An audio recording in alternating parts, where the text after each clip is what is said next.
takes us in and out of the way and surrounds us, and he does it for his own purposes. We know that all things work together for good to those that love the Lord. Yes. All things.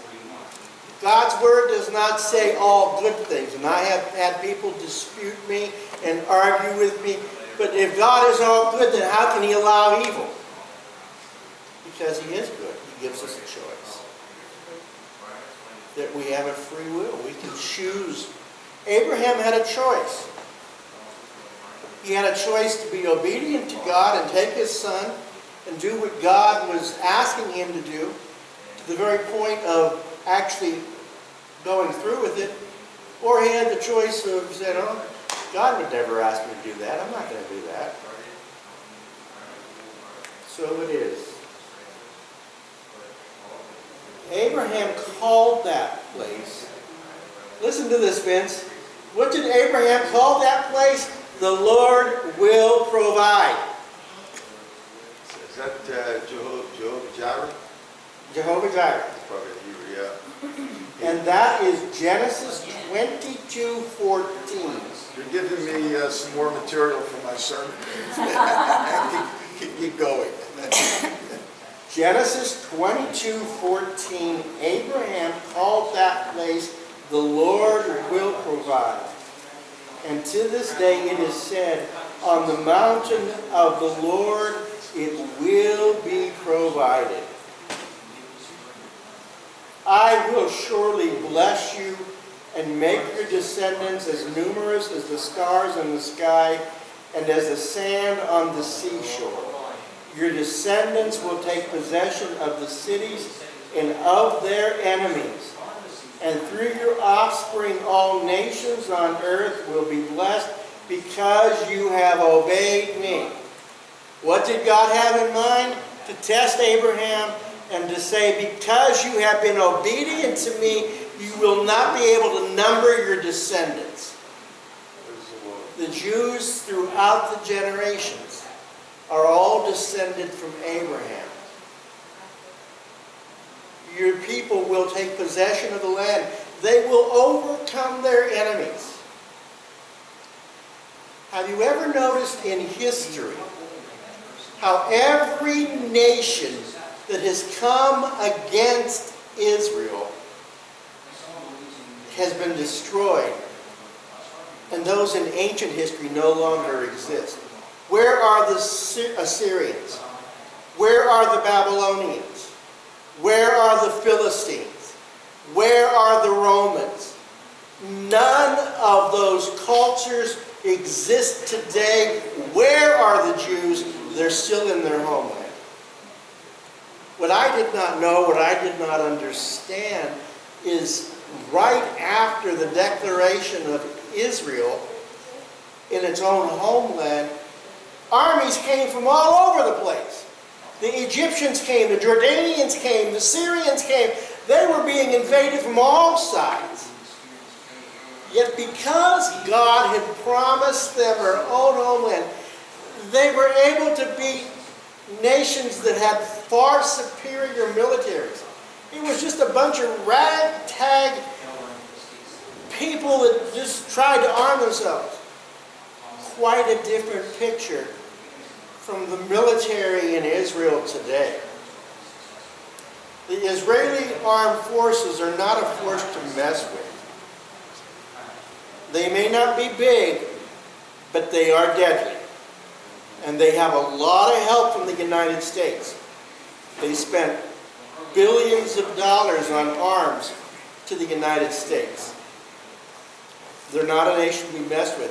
And so for those in Palestine, Palestinians, for those in Iran who call for the eradication of Israel, it ain't going to work. It's not going to work. They're just not going to be able to overcome this people. I will bless you, make your descendants as numerous as the stars in the sky. Have you ever tried to count the stars in the sky? Lots of luck with that. Lots of luck. And if you go up in an airplane and it's not cloudy and you can see the side, there are just millions of stars that you don't even see on the earth because there's a lot of light here and different things that kind of filter it out. More numerous than the stars in the sky. More numerous than the sand on the seashore. Have you ever tried to count the number of pebbles of sand that are on a beach? Lots of luck with that. How much time do you have? Can I go back? Sure. I thought on Abraham and Isaac when Abraham was going to sacrifice his son Isaac.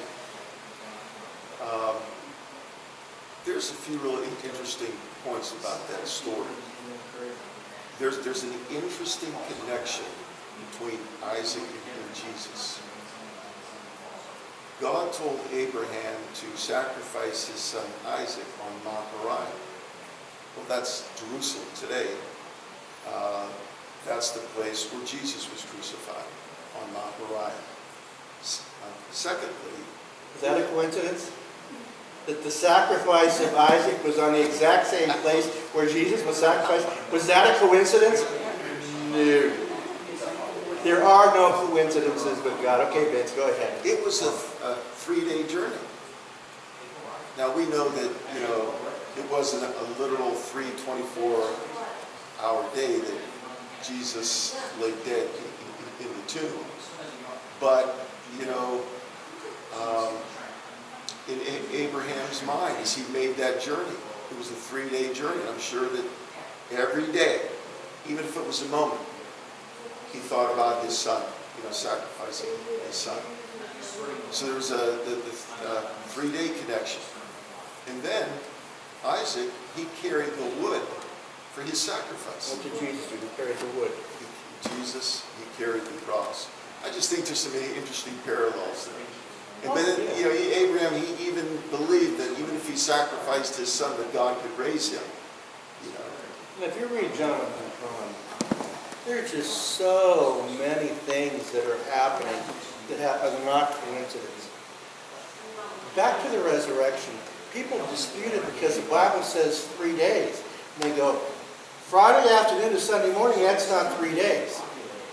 What they do not realize nor understand is the way days were counted in the Jewish mindset. He died on Friday, day 1. He was in the tomb on Saturday, day 2. He was raised early on Sunday morning, day 3. 3 days. When you understand things from the Jewish mindset, it makes sense. According to our way of counting time tonight, that's not even 48 hours. That's not 3 days. That's not even 2 days. But the ways the Jews counted things, it did come out to be that. All right, we're ending in the New Testament book of Hebrews.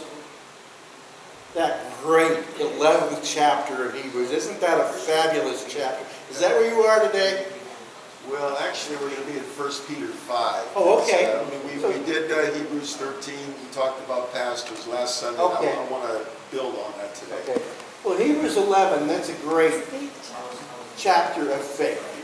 Just all kinds of instances of faith. In the 17th verse of the 11th chapter, by faith Abraham, when God tested him, offered Isaac as a sacrifice. He who had embraced the promise was about to sacrifice his one and only son, parallel to Jesus Christ, right there. Even though God had said to him, it is through Isaac that your offspring will be reckoned. Abraham reasoned that God could even raise the dead, and so in a manner of speaking, he did receive Isaac back from the dead. He believed that if he did kill his son, that God could raise him up. God didn't allow that to happen, but he provided the sacrifice. And what did God do for us? He provided the sacrifice. And who is the sacrifice? Jesus Christ. If you ever question the love of God, just look to the cross. Because it was on that cross that God demonstrated his love. And that's where we end today. Let's see where we go next week. Isaac, the prosperous peacemaker. So we're going to camp down on Isaac next week after this episode with his father on the Mount of Crucifixion. Thank you.